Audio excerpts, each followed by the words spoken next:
Evet arkadaşlar, gene bir bakım videosunun devamındayız.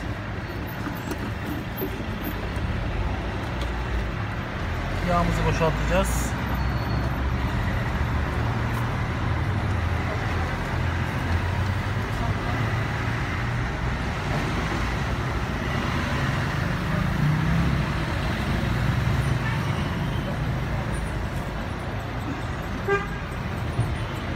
...1.2 litre yağ konuluyor.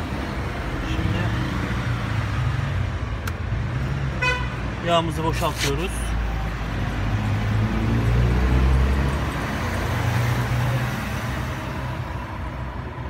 Tabii gündüz gözüyle yaparsanız daha iyi olur bakımlarınızı. Eksiltmiş mi acaba diye dedim ama bununla ölçemeyeceğiz herhalde. Çıkan yağı yere dökmedik. Yine 1 litre kaba koyar bakarız.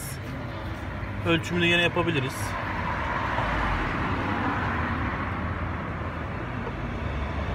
Anlaşılır yani az çok. Şanzıman yağı kaldı. Evet. Bayağı bir şey yaptık. Belki bir de azıcık ısıtma koyacağız. Bir rölanti sensörünü, hava akış sensörünü. O ne tarafta? O koltuğun altında. Koltuğun altındaki plastiği komple çıkartıp 5 kablo giren bir sensör var. O. Genelde temizlik istiyor.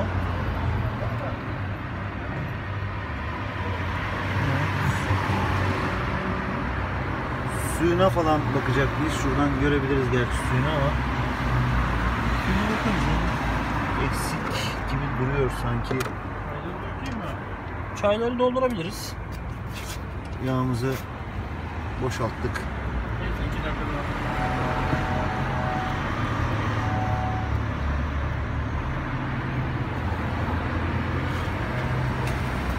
Geliyorum.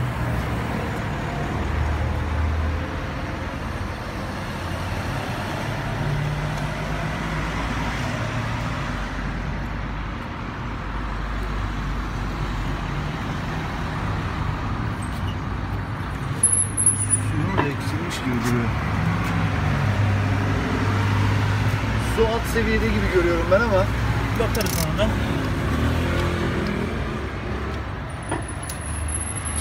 Evet. Tapamızı sıktık. Şimdi yağını dolduracağız. Videoyu sonlandırıp öbür tarafa geçebiliriz.